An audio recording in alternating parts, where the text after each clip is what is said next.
오늘도 여러분에게 도움을 드리는 돈 되는 채널입니다. 미국 등 주요국의 고강도 긴축 정책으로 주택담보대출 최고금리는 9%를 넘어 10%에 이를 수 있다는 전망이 나와 대출 받으신 분들의 빚 부담은 더욱 커질 것으로 보입니다. 이제라도 금리 변동에 영향을 적게 받는 대출로 갈아타야 할지 고민하는 차주분들이 늘고 있죠. A씨 부부는 아파트를 구입하면서 각각 변동형 주택담보대출과 신용대출을 나눠받았습니다. 당시만 해도 변동금리가 현명한 선택이었지만 연 2.3%였던 아내의 주택담보대출 금리는 2년이 지나 연 6%를 훌쩍 넘었습니다. A씨 역시 연 2.76%로 받았던 신용대출 금리가 5.94%로 2배 넘게 뛰어 한 사람 월급이 매달 은행에 고스란히 나갑니다. A씨는 이제라도 고정금리로 바꾸는 게 나을까 싶어도 고점에서 물릴까봐 선뜻 정할 수가 없어 매일같이 머리를 써내고 있다고 한탄했습니다. 금리 급등으로 부동산 호황의 막차를 탄 영끌 차주들의 시름이 깊어지고 있습니다. 오늘은 주택담보대출 8% 시대를 맞아 대출이자 부담을 줄이는 방법에 대해 알아보겠습니다.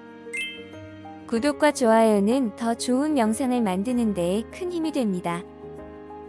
첫 번째로 안심전환대출 대상자면 서둘러야 합니다.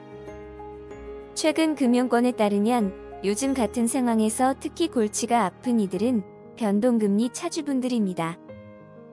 고정금리로 갈아타자니 금리가 이미 많이 오른 시점에서 상투를 잡진 않을까 걱정됩니다.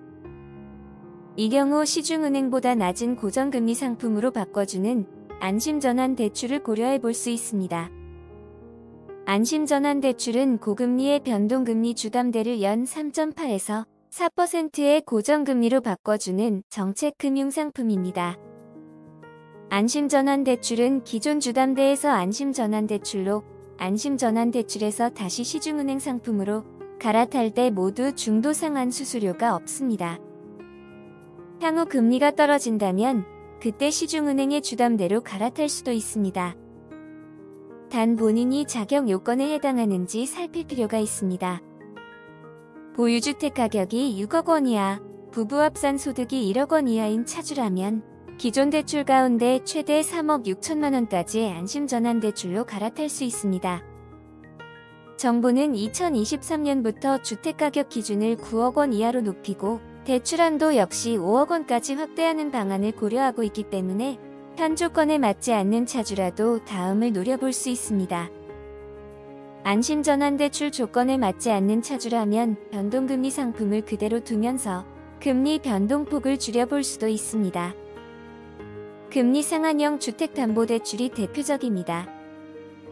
금리 상한형 주담대는 연간 금리 상승폭을 0.45에서 0.75%포인트, 향후 5년간 금리 상승폭을 2%포인트 이내로 제한합니다. 기존 변동금리 주담대에 별도 심사 없이 특약을 추가하는 형태로 가입할 수 있어 손쉽게 혜택을 볼 수 있습니다. 신규 변동금리 주담대 차주도 가입할 수 있지만 전세자금 대출과 집단대출 차주분들은 불가능합니다. 은행이 금리 상승 리스크를 떠안는 만큼 최대 0.2%포인트의 가입 비용이 붙는다는 점은 유의해야 합니다. 다만 신한우리농협은행은 차주들의 부담을 덜기 위해 지난 7월부터 1년간 가입 비용을 면제하고 있습니다. 향후 대출금리가 가입 비용 플러스 금리 상승 제한폭보다 오를 것으로 예상된다면 금리 상한형 주담대에 가입하는 게 유리합니다. 금리 상승기엔 신잔의 코픽스에 연동된 변동금리 주담대를 택하는 것도 이자를 줄일 방법입니다. 은행 대출금리의 기준이 되는 금리에는 은행과 코픽스가 있습니다. 코픽스는 또다시 신규 취급액과 신잔의 코픽스로 나뉘는데 셋 중에 신잔의 코픽스의 금리 상승 속도가 가장 완만합니다. 다만 반대로 금리가 떨어질 때는 신잔의 코픽스 금리가 가장 느리게 떨어지기 때문에 신규 취급 코픽스보다 불리할 가능성도 염두에 둬야 합니다. 목돈이나 여유자금이 있으신 분들은 중도상환도 고려해 볼 만합니다. 모든 금융기관들은 동일하게 대출 실행된 시점을 기준으로 3년이 지나면 중도 상환 위약금을 100% 면제해주고 있습니다. 이를 이용하여 3년이라는 기간이 경과하기 전까지는 여유자금을 적금이나 통장에 따로 모아두셨다가 중도 상환 수수료가 전액 면제되는 시점에서 상환해주시면 됩니다. 일부 상환 후에는 남아있는 원금에서 다시 이자가 책정이 될 것이고 잔액이 줄어들었기 때문에 재설정된 이자도 그만큼 줄어들어 대출 부담을 안전하게 줄일 수 있는 현명한 방법입니다. 이직과 승진으로 소득이 늘었거나 혹은 신용등급이 올라간 차주시라면 금리이나 요구권을 사용해 볼 수도 있습니다.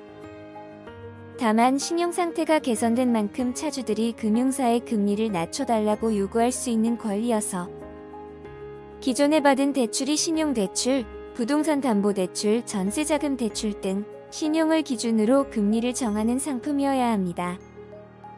금융사에서 심사를 통해 수용 여부를 결정하는데 9월부터 금리 인하 요구권 실적 공시가 시작돼 수용률이 점차 개선될 것으로 전망됩니다. 금리가 오르면 취약 차주의 부담이 가장 커지는 만큼 정부에선 서민층의 주거비 부담을 낮출 정책 상품들을 강화하고 있습니다. 정부와 지방자치단체는 안심전환 대출을 포함해 저소득층, 청년, 자영업자, 신혼부부 등의 주거비 지원을 위한 다양한 정책 금융상품을 내놓고 있습니다. 디딤돌 대출, 보금자리론, 적격 대출이 대표적이고 전월세 세입자를 위한 정책 대출도 마련되어 있습니다.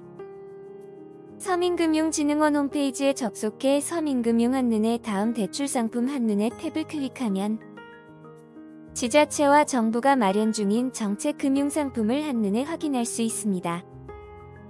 연금리가 보통 1에서 3%대로 대출 한도가 큰 편은 아니지만 요건에 맞는 상품을 통해 이자를 줄이는 것을 추천합니다. 당장 상환이 어렵다면 상환 유예를 택하는 것도 한 방법입니다. 현재 은행들은 주택가 6억 원 이하의 1주택자 주담대 차주들이 실직, 폐업, 질병으로 어려운 상황에 처했을 경우 분할 상환, 최대 3년의 원금 상환 유예 등을 지원하고 있습니다. 정부는 내년부터 매출액의 급감, 금리 상승 등으로 상환이 어려워진 차주들도 채무 조정을 받을 방안을 마련하고 있습니다. 오늘은 대출이자를 줄이는 방법에 대해 알아보았습니다. 그동안 대출이자를 줄이는 많은 영상들을 보셨겠지만 돈드는 채널만의 확실한 정보로 대출이자 부담을 줄이는 데에 도움이 되시길 바라겠습니다. 영상 끝까지 시청해주셔서 고맙습니다. 오늘 영상이 도움이 되셨다면 구독, 좋아요, 알림 설정까지 꼭 부탁드릴게요. 감사합니다.